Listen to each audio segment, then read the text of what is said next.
NPO chapter में मिले थे, एनपीओ चैप्टर पढ़ रहे थे। पिछले वीडियो में हम लोगों ने क्या पढ़ा था, आपको याद है? पिछले वीडियो में हम लोगों ने books of accounts of NPOs के बारे में पढ़ा था, necessities of records in the books of accounts of NPOs के बारे में पढ़ा था। आज हम लोग इस क्लास में फाइनेंशियल स्टेटमेंट्स ऑफ एनपीओज के बारे में पढ़ने वाले हैं। फाइनेंशियल स्टेटमेंट्स जैसा कि आप लोगों ने प्रॉफिट मेकिंग ऑर्गेनाइजेशन के कॉन्टेक्स्ट में आप लोगों ने पढ़ा होगा पहले 11th क्लास में भी, कि किसी भी, चाहे वो प्रॉफिट मेकिंग ऑर्गेनाइजेशन है या not for profit making organisation हो, सभी के लिए फाइनेंशियल स्टेटमेंट्स बनाना अनिवार्य होता है। एक अकाउंटिंग पीरियड के अंत में, एक फाइनेंशियल ईयर के अंत में सभी ऑर्गेनाइजेशंस के, चाहे वे एनपीओज हों चाहे प्रॉफिट मेकिंग ऑर्गेनाइजेशंस हों, सबको फाइनेंशियल स्टेटमेंट बनाना होता है। ऐसे फाइनेंशियल स्टेटमेंट्स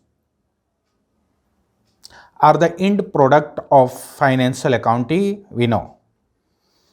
तो आज हम लोग एनपीओ के फाइनेंशियल स्टेटमेंट्स के बारे में पढ़ने वाले हैं। बच्चों, फाइनेंशियल स्टेटमेंट्स ऑफ एनपीओ के 3 मेन कंटेंट्स हैं। पहला जो कंटेंट्स है वो है receipt and payment account, receipt and payment account. दूसरा है income and expenditure account and तीसरा कंटेंट है बैलेंस शीट। इन तीनों में एक एक करके फिर हम लोग पढ़ेंगे, एक एक करके डिस्कस करेंगे कि रिसिप्ट एंड पेमेंट अकाउंट क्या है, किस आधार पर बनाया जाता है, क्यों बनाया जाता है, इसके बनाने से क्या, बनाने के उद्देश्य क्या है इसके, और इसी तरह फिर हम लोग इनकम एंड एक्सपेंडिचर अकाउंट के बारे में भी पढ़ेंगे। और बैलेंस शीट तो आप लोगों ने पहले पढ़ा ही है। बच्चों, रिसिप्ट एंड पेमेंट अकाउंट जो है, ये पहला बात जानिए कि ये रियल अकाउंट है, जिसको एसेट अकाउंट भी कहते हैं। रिसिप्ट एंड पेमेंट अकाउंट को कैश बुक का या कैश ट्रांजैक्शन का और बैंक ट्रांजैक्शन का समराइज्ड रिकॉर्डिंग के रूप में हम लोग जानते हैं, अंडर वेरियस हेड्स। यानी you can say that cash book is nothing but only a summary of cash and bank transactions under various heads। इसका यही है ये रिसिप्ट एंड पेमेंट अकाउंट। इसको हम लोग कैश बुक के रूप में भी जानते हैं, कैश बुक भी कहते हैं, लेकिन कैश बुक से थोड़ा ये डिफरेंट है। कैश बुक से डिफरेंट कैसे, मैं कुछ पॉइंट्स के माध्यम से मैं आपको समझा रहा हूं अभी। तो we can discuss the difference between receipt and payments account and cash book with the help of the following 6 points. First point is date. पहला पॉइंट है डेट। डेट के बारे में, ये जो रिसिप्ट एंड पेमेंट अकाउंट है, इसमें date wise entry नहीं हम लोग करते हैं, जबकि कैश बुक में जो रिकॉर्डिंग होता है, कैश बुक में जो एंट्री हम लोग करते हैं ट्रांजैक्शंस का, वो डेट वाइज करते हैं। ये पहला डिफरेंस है दोनों के बीच। दूसरा डिफरेंस है entries. Entries receipt and payment account में समराइज्ड फॉर्म में एंट्रीज की जाती हैं, जबकि कैश बुक में क्रोनोलॉजिकल ऑर्डर में क्रमवार जिसको बोलते हैं एंट्रीज की जाती हैं। थर्ड डिफरेंस है पीरियड का। Receipt and payment account is generally prepared at the end of an accounting period और at the end of a financial year। but cash book is prepared on the daily basis, day to day, per day का जो recording होता है, transactions होते हैं, उनको record किया जाता है कैश बुक में। जबकि सारे कैश एंड बैंक ट्रांजेक्शन्स को जो डिफरेंट हेड्स में जो लिखे गए हैं, उनको समराइज फॉर्म में वर्ष के अंत में, एक अकाउंटिंग पीरियड के अंत में और रिसिप्ट एंड पेमेंट अकाउंट में लिखे जाते हैं। तो ये पीरियड का भी अंतर है।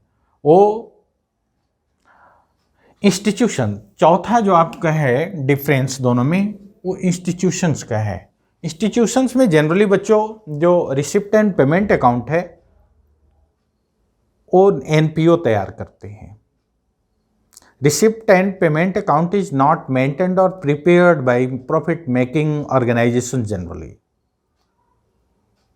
Means it is prepared only by the not-for-profit organizations. But cash book is prepared or maintained by both types of organizations, either not-for-profit organizations or profit-making organizations. ये रिसिप्ट एंड पेमेंट अकाउंट जो है वो सिर्फ generally not for profit making organisation, जो NPOs होते हैं, वे तैयार करते हैं अंडर फाइनेंशियल स्टेटमेंट, और कैश बुक दोनों के द्वारा मेंटेन किया जाता है। ये दोनों में फर्क है एक। और पांचवा जो फर्क है बच्चों, वो लेजर फोलियो का है। जब हम लोग रिसिप्ट एंड पेमेंट अकाउंट तैयार करते हैं तो रिसिप्ट एंड पेमेंट अकाउंट में लेजर फोलियो का कॉलम हम लोग नहीं बनाते हैं, जबकि क्योंकि इसके बाद इसकी पोस्टिंग कहीं किसी लेजर में नहीं करना होता है। और जबकि कैश बुक तो हम लोग जानते हैं कि कैश बुक जर्नल भी है, लेजर भी है, प्राइमरी बुक्स ऑफ रिकॉर्डिंग भी है वो। तो उसमें कैश बुक में लेजर फोलियो का भी एक कॉलम होता है। ये भी दोनों में एक डिफरेंस है, मतलब फॉर्मेट में डिफरेंस का ये दोनों का। और साइड जो नेक्स्ट एंड लास्ट पॉइंट आपको मैंने दिया है डिफरेंस क्लियर करने के लिए, दोनों में साइड का है। रिसिप्ट एंड पेमेंट अकाउंट का जो साइड होता है वो भी दो भाग में बटा होता है, left side and right side.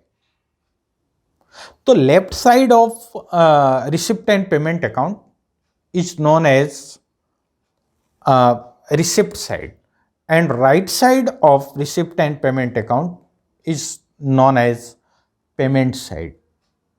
But left side of cash book is known as debit side and right side of cash book is known as credit side. तो ये मेन डिफरेंस मुझे लग रहा है, मुझे उम्मीद है कि इन 5-6 पॉइंट्स के माध्यम से आपको रिसिप्ट एंड पेमेंट अकाउंट में और कैश बुक में अंतर स्पष्ट हो गया होगा। और इसके बाद अब हम लोग आगे थोड़ा जानेंगे कि रिसिप्ट एंड पेमेंट अकाउंट के फीचर्स क्या हैं, क्या इसकी विशेषताएं हैं, किसको देखकर, क्या देख करके हम लोग समझेंगे कि ये रिसिप्ट एंड पेमेंट अकाउंट है, उसको भी हम कुछ पॉइंट्स में लेते हैं। तो students, receipt and payment account के जो मेन फीचर्स हैं, विशेषताएं हैं, उनमें से कुछ ऐसे विशेषताएं हैं जैसे जो रिसिप्ट एंड पेमेंट अकाउंट है वो एक रियल अकाउंट है। पहला फीचर क्या है कि रिसिप्ट एंड पेमेंट अकाउंट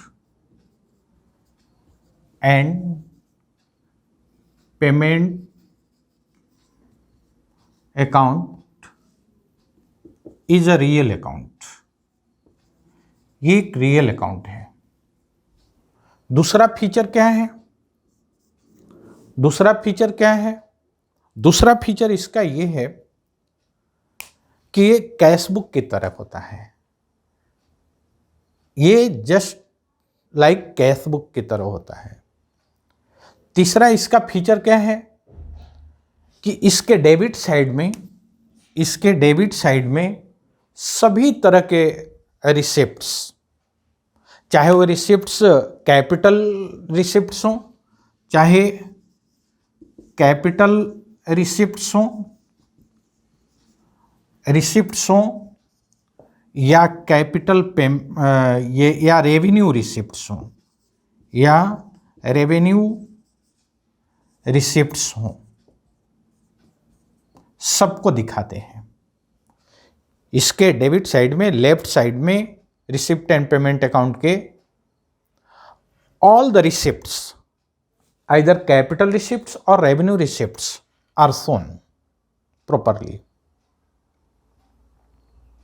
चाहे वे करेंट ईयर से रिलेटेड हों, चाहे वे प्रीवियस ईयर पास्ट ईयर से रिलेटेड हों, चाहे नेक्स्ट और सब्सिक्वेंट ईयर से रिलेटेड हों, किसी भी ईयर से रिलेटेड हों, बस वो करेंट ईयर में उनका ट्रांजैक्शन हुआ हो, करेंट ईयर में वो रिसिप्ड हुए हों।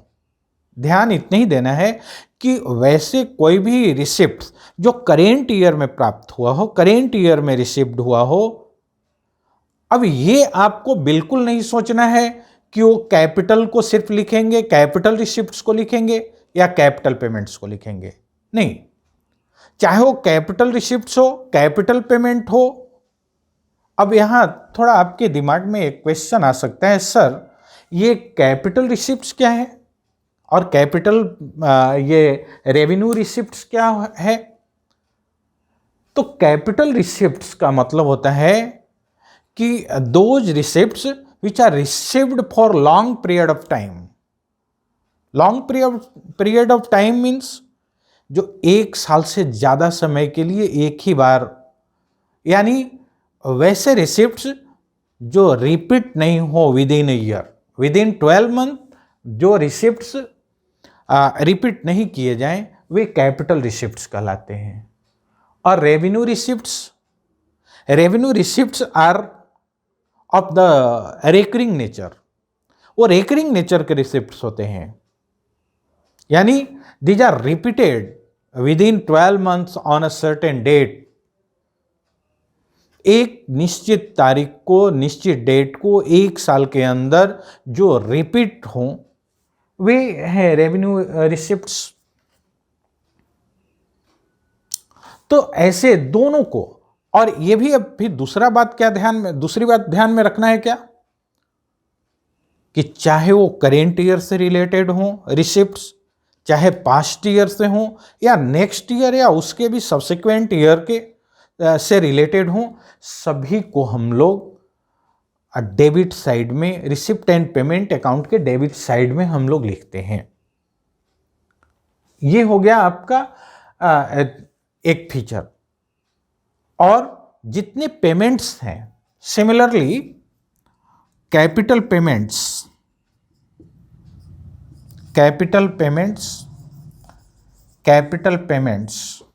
और रेवेन्यू पेमेंट्स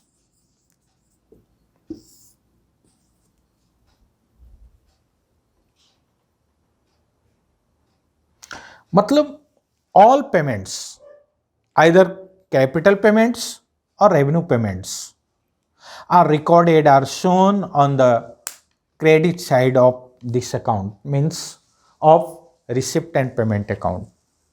क्रेडिट साइड में किसको दिखाते हैं? तो कैपिटल पेमेंट को दिखाते हैं और रेवेन्यू पेमेंट को भी दिखाते हैं, दोनों को दिखाते हैं। जैसे मैंने कैपिटल रिसिप्ट्स बतलाया था, रेवेन्यू रिसिप्ट्स बतलाया था, वैसे ही पेमेंट जो लंबे समय के लिए भुगतान कर दिए जाएं, जो 1 साल के अंदर बार बार जिनका रिपीटेशन नहीं हो, जो रिपीट नहीं किए जाएं, वे सभी कैपिटल पेमेंट्स होते हैं। और revenue payments are of the recurring nature, यानी जो रेकरिंग नेचर के जो हैं, यानी जिनका रिपीटेशन हो एक सर्टेन डेट पर विद इन 12 मंथ्स, वे सभी रेवेन्यू पेमेंट्स हैं। तो ये दोनों तरह के पेमेंट्स को, these both type of payments are shown or recorded on the credit side of receipt and payment account। चाहे वे करेंट ईयर से हों रिलेटेड, पास्ट ईयर से रिलेटेड हों या नेक्स्ट ईयर से रिलेटेड हों, सभी को हम लोग यहाँ दिखाते हैं। ये एक विशेषता है इसकी जो है रिसिप्ट एंड पेमेंट अकाउंट का। ये बहुत ही अहम और महत्वपूर्ण इंपॉर्टेंट फीचर्स है, इसको याद रखना होगा, क्योंकि ये फीचर जब आप इसको प्रिपेयर करेंगे रिसिप्ट एंड पेमेंट अकाउंट, ये फीचर काम आएगा। क्योंकि जब आप इसको प्रिपेयर करेंगे, बनाएंगे, उस समय कुछ आपके साथ समस्याएं, कुछ हेजिटेशन, कुछ शंकाएं, डाउट क्रिएट होंगे। क्या कि कौन सा ट्रांजैक्शन को लिखें, कौन सा पेमेंट्स को लिखें, कौन सा रिसिप्ट्स को लिखें, वो किस ईयर से रिलेटेड हो। आपको कुछ भी सोचना नहीं है, बस सोचना यह है कि सिर्फ वो कैश में ट्रांजैक्शन हुआ हो, उधार नहीं हो, बकाया नहीं हो, और वो करेंट ईयर में मिला हो या करेंट ईयर में उसको उसका भुगतान किया गया हो। उसका पेमेंट या तो करेंट ईयर में किया गया हो या उसको रिसीव करेंट ईयर में किया गया हो। आपको ध्यान ये रखना है, वो कैपिटल नेचर का है, रेवेन्यू नेचर का है, ये मैटर नहीं करता। चाहे वो करेंट ईयर से रिलेटेड हो, प्रीवियस ईयर से रिलेटेड हो, नेक्स्ट ईयर से रिलेटेड हो, ये भी आपको सोचना नहीं है। बस देखना है कि वो करेंट ईयर में मिला हो और नगद मिला हो, कैश के रूप में मिला हो। नेक्स्ट जो फीचर है इसके बच्चों, वो ये है कि it is prepared on cash basis. आप लोग पहले भी 11th क्लास में भी पढ़े होंगे कि अकाउंटिंग जो मेंटेन किए जाते हैं वो दो बेसिस पर किया जाता है, कैश बेसिस पर और अक्रूवल बेसिस पर। तो जो रिसिप्ट एंड पेमेंट अकाउंट है, it is prepared on cash basis, यानी इसमें सिर्फ वैसे ट्रांजैक्शंस को हम रिकॉर्ड करेंगे जो कैश के रूप में मिल चुके हों, प्राप्त हो चुके हों, या जो ट्रांजैक्ट हुए हों in form of cash in current year. Current year में कैश के रूप में जिनका ट्रांजैक्शन हुआ हो, तो ये इसका एक फीचर है। और इसका क्या फीचर है, ये बनाया क्यों जाता है जी? अच्छा, एक बात इसके पहले और जान जाइए कि इसमें non cash item like depreciation is non cash item, no. वो उसको तो कैश में वो हम लोग पेड करते नहीं है डिप्रिसिएशन का, या वो लॉस अगर होता है तो कैश के रूप में नहीं जाता हमारे यहाँ से। तो नॉन कैश आइटम जो है उनको हम लोग इसमें नहीं लिखेंगे। अभी मैं पहले ही कहा, जस्ट अभी बतलाया कि कैश बेसिस पर तैयार किया जाता है, तो नॉन कैश आइटम को नहीं लिखेंगे। ये एक विशेषता है इसकी। और क्या इसकी विशेषता है? इसकी विशेषता है ये बनाया क्यों जाता है, तो ये शुरू जो किया जाता है, ये इसका शुरुआत जो हम लोग करते हैं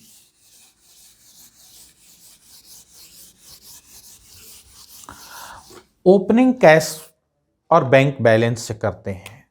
और डेबिट साइड में हम लोग इसका जैसे ऐसे बनाएंगे ना, ये तो इधर रिसिप्ट साइड होगा, इधर रिसिप्ट साइड होगा। तो यहां डेबिट साइड में ओपनिंग कैश बैलेंस से शुरू करते हैं। ओपनिंग बैलेंस किसका? ओपनिंग बैलेंस कैश का, बैंक का, दोनों का। इसका शुरुआत यहां से, प्रारंभ यहां से करते हैं। और क्या निकालने के लिए समाप्त कहां करते हैं और क्या वहां मालूम करते हैं? तो इसका जो एंड होता है वो क्रेडिट साइड में by closing cash, closing balance of cash and bank के साथ होता है। Closing balance of cash and bank के साथ होता है। ये क्लोजिंग कैश और क्लोजिंग बैंक कैसे निकलेगा?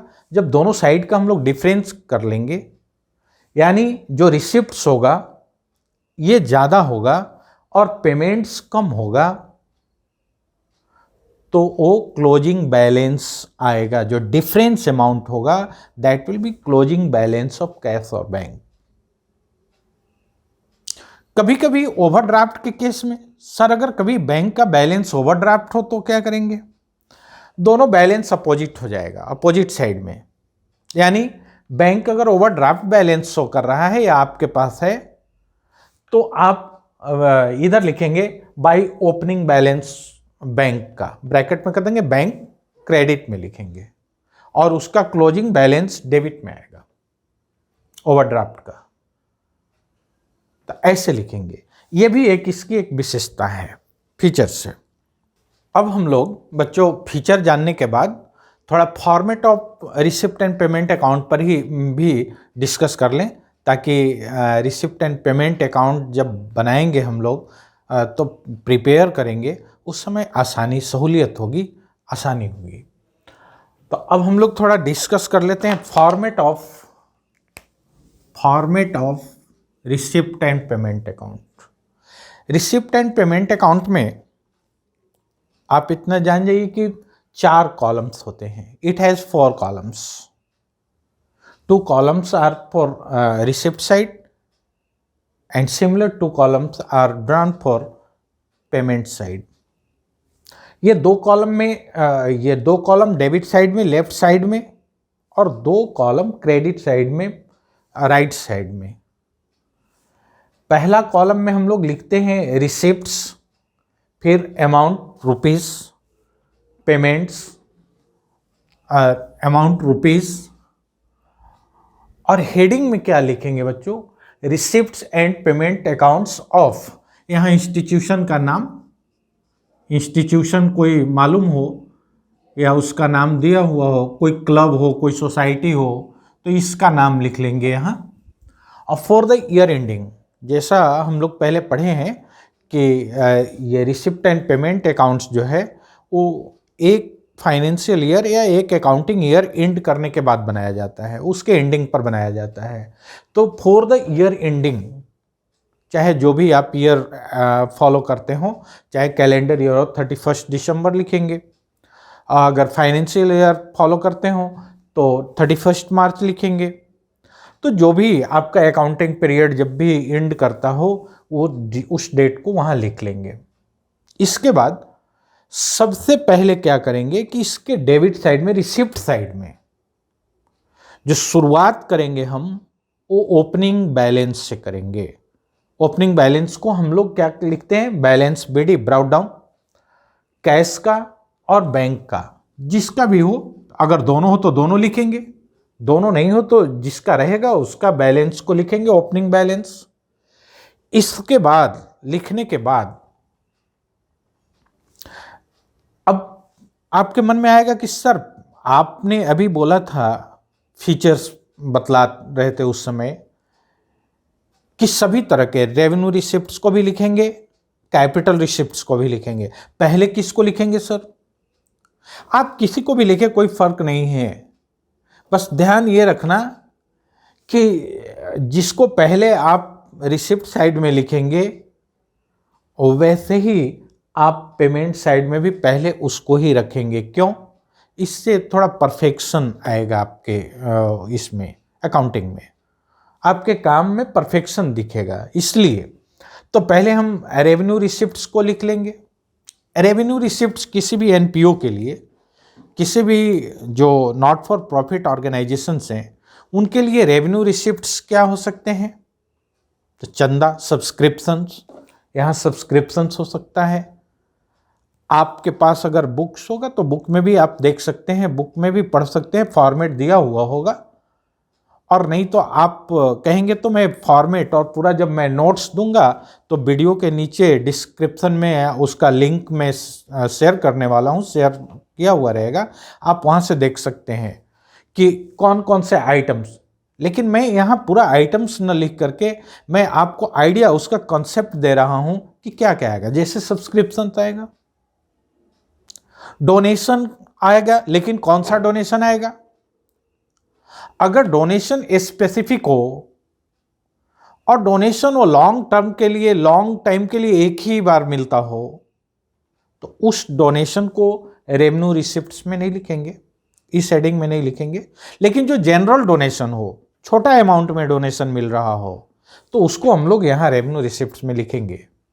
एंट्री फी अगर रेकरिंग नेचर का हो, एंट्रेंस फी हो या कोई भी फी हो ऑर्गेनाइजेशन का, अगर वो रेकरिंग नेचर का हो तो उसको यहाँ लिखेंगे।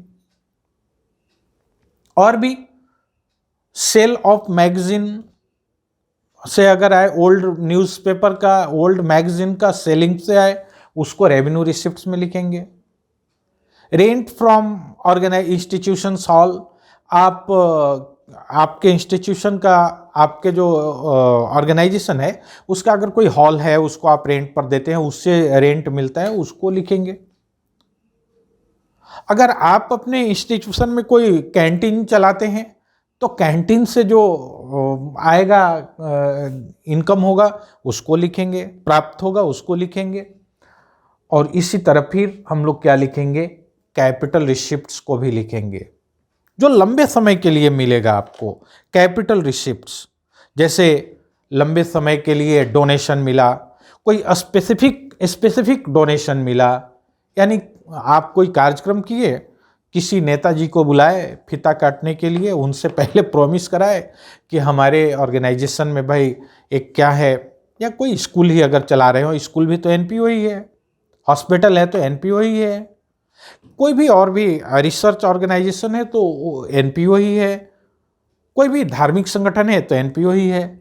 तो आप नेताजी को पहले प्रॉमिस करा लिए, चलिए भाई आपको मैं चीफ गेस्ट बना रहा हूँ, आप ही उद्घाटन करेंगे, लेकिन हमारे ऑर्गेनाइजेशन के लिए कुछ एक आध बिल्डिंग दे के आएंगे। वो भी वाह वाह, खुशी खुशी, उनको तो अपने घर से देना नहीं रहता है। तो वो आए और डोनेट किए क्या कि भाई आपके यहाँ एक doctor Homi Jahangir Bhabha science block के लिए मैं 5 लाख रुपए का दान दे रहा हूँ। तो स्पेसिफिक डोनेशन हुआ और वो बार बार आपको मिलने वाला नहीं है, और उस पैसे का भी आप यूटिलाइज किसी दूसरे पर्पस के लिए नहीं कर सकते हैं। तो वैसे जो रिसिप्ट्स हैं उनको कैपिटल रिसिप्ट्स में हम लोग लिखते हैं। लेगेसी, वसीयत में आपके पूर्वजों से जो मिला है वो बार बार तो मिलना नहीं, एक बार मिलेगा। तो ऐसे जो रिसिप्ट्स हैं उनको हम लोग लिखेंगे। और क्या लिख सकते हैं? लाइफ मेंबरशिप, 2 तरह के मेंबर होंगे ना, पहले मैंने पिछले वीडियो में भी इसका मैं चर्चा किया है कि कुछ तो जो एनुअल मेंबरशिप देने वाले मेंबर होंगे और कुछ जो मेंबर्स होंगे वो लाइफ टाइम के लिए एक ही बार सब्सक्रिप्शन देने, मेंबरशिप फी देने वाले होंगे।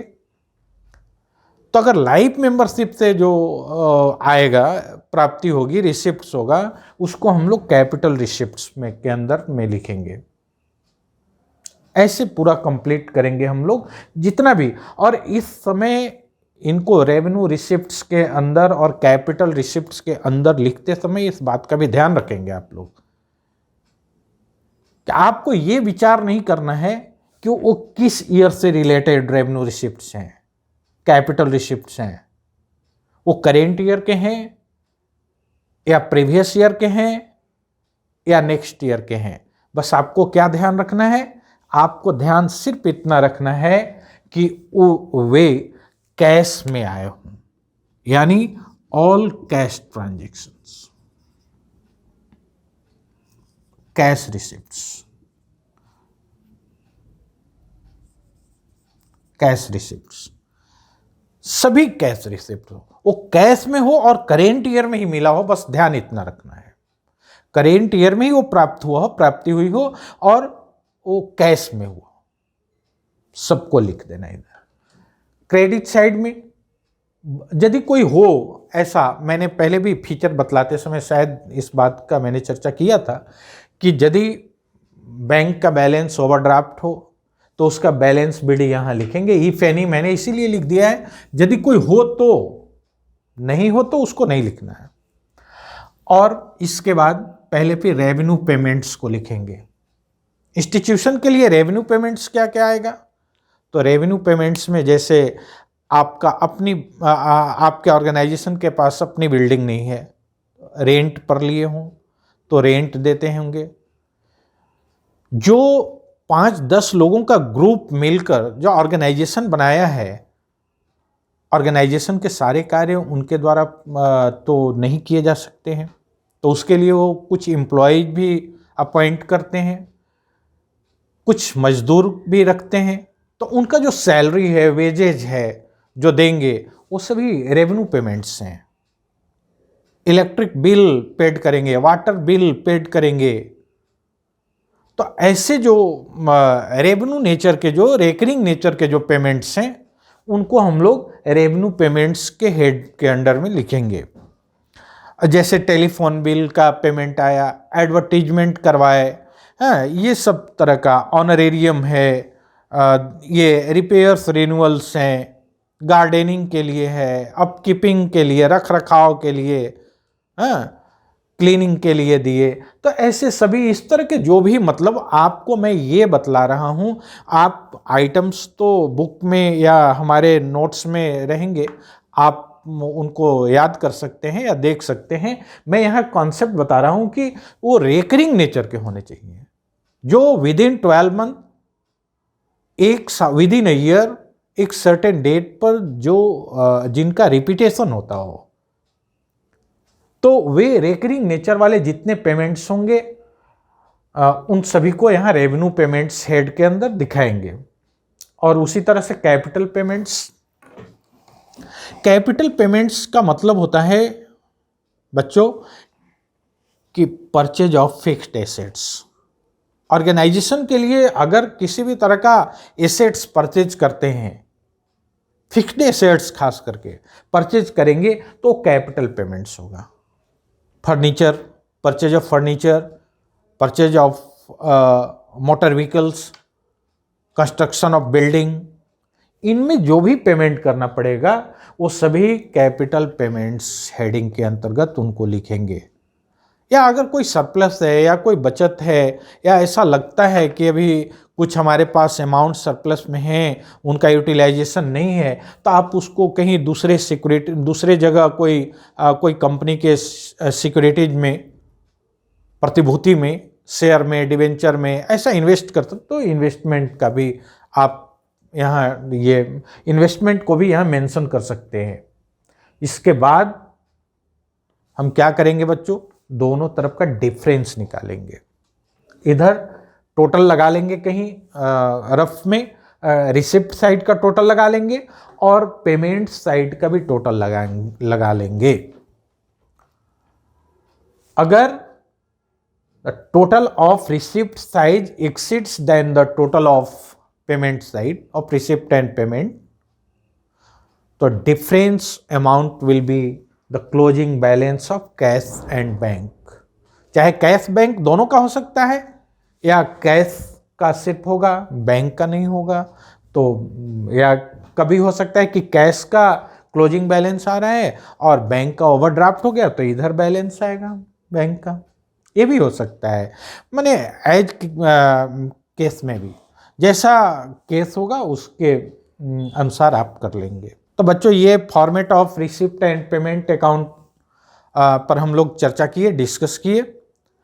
अब हम लोग अगले वीडियो में, हम लोग जो फाइनेंशियल स्टेटमेंट आज शुरू किए हैं, इसको हम लोग 3 वीडियो में कंप्लीट करेंगे। आज हम लोग रिसिप्ट एंड पेमेंट अकाउंट तक क्लियर कर लिए। अगली वीडियो में तुरंत मैं करने वाला हूँ आपको इनकम एंड एक्सपेंडिचर अकाउंट का चर्चा करने वाला हूँ। उसके बाद एक वीडियो आएगा सिर्फ बैलेंस शीट ऑफ एनपीओ के लिए।